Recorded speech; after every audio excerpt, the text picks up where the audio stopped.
அனைவருக்கும் வணக்கம். சிந்திக்க பழக நிகழ்ச்சி மூலமாக மீண்டும் உங்கள் சந்திக்கல மிக்க மகிழ்ச்சி. இன்று பிறந்தநாள் காணும் அனைத்து நல்லுள்ளங்களுக்கும் பிறந்தநாள் நல்வாழ்த்துக்கள்.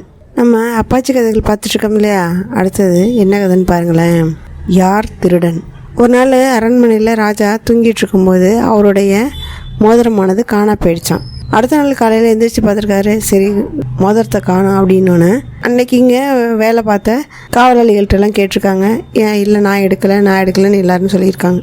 உடனே என்ன பண்ணிட்டாரு, எல்லாரையும் கூப்பிட்டு விசாரிக்கணும் அப்படின்னு சொன்னாங்களாம். அதுக்கு மற்ற மந்திரிகள்லாம் சொன்னாங்களாம், ஒருத்தர் திருடனாக இருந்திருக்கலாம், ஆனால் அதுக்காக எல்லாரும் தண்டனை அனுபவிக்கணுன்றது இல்லை. என்னதான் இருந்தாலும் விசாரிச்சாக்கா அது ஒரு கெட்ட பேர் ஆகிடும்.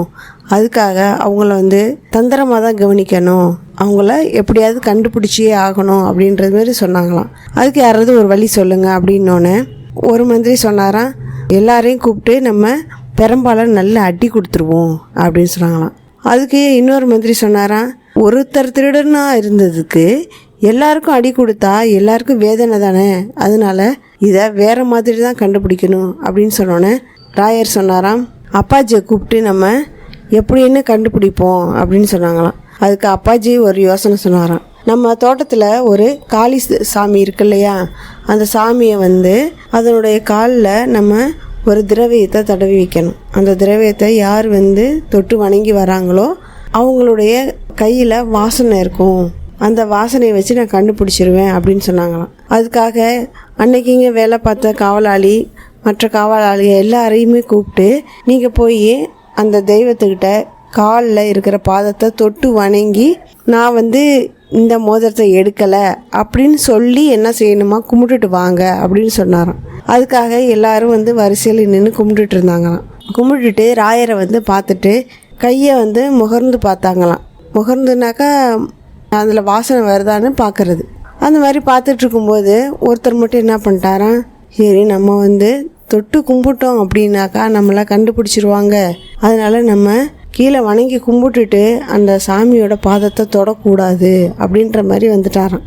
வந்தோடனே அந்த காவலாளி ராயருடைய முகத்துக்கிட்ட வந்தோடனே என்ன பண்ணிட்டாரு, கையில் வாசனை இருக்கிற மாதிரி என்ன பண்ணிட்டாரு காமிச்சாராம். ஆனால் அவரோட கையில் வாசனை வரவே இல்லையா. அப்பாஜி கிட்ட முகர்ந்து பார்த்துருந்துருக்காங்க. அப்பாஜி கண்டுபிடிச்சிட்டாராம், இவருடைய கையில் அந்த வாசனை திரவியத்தோட வாசம் வரவே இல்லை, அதனால இவர் தான் அந்த மோதிரத்தை எடுத்துருக்கணும் அப்படின்னு சொன்னோன்னே மற்ற எல்லா காவலாளிகளையும் போக சொல்லிட்டு, இவரை மட்டும் நீங்கள் இருங்க, உங்கள்கிட்ட கொஞ்சம் தனியாக பேசணும் அப்படின்னு சொல்லி இருக்க சொல்லிட்டாங்களாம். உடனே அந்த காவலாளி என்ன பண்ணிட்டாராம், இருந்தாராம். அதுக்கப்புறம் அப்பாஜி கேட்டிருக்காரு, நீங்கள் தானே அந்த வைர மோதிரத்தை எடுத்தீங்க, அதனால தயவுசெய்து கொடுத்துருங்க, இல்லைன்னா உங்களுக்கு இன்னும் அவமானம் சேரும் அப்படின்னு சொன்னோன்னே, ஆமாங்க ஐயா, நான் என்னோடய மகளுக்காக திருமணம் வச்சுருந்தேன், தெரியாமல் நான் எடுத்துட்டேன், எடுத்தாலும் நான் உங்கள்கிட்ட கொடுத்துருக்கணும், இருந்தாலும் ஒரு ஆசையில் நான் அதை மறைச்சிட்டேன், என்னை மன்னிச்சிருங்க அப்படின்னு சொல்லிட்டு அந்த ராயருடைய கால்லையும் அப்பாஜியுடைய கால்லையும் விழுந்தாராம்.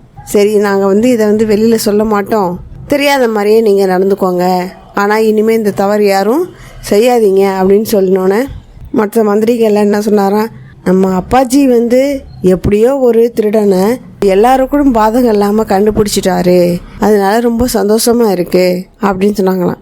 இந்த கதையிலேருந்து என்ன தெரியுதுன்னு பாருங்களேன்.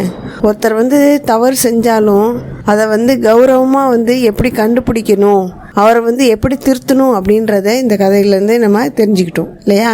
இந்த கதை உங்களுக்கு பிடிச்சிருந்தா லைக் பண்ணுங்கள், ஷேர் பண்ணுங்கள். மேலும் இது மாதிரி கதைகளுக்கு நம்ம சேனலை சப்ஸ்கிரைப் பண்ணுங்கள். தேங்க்யூ.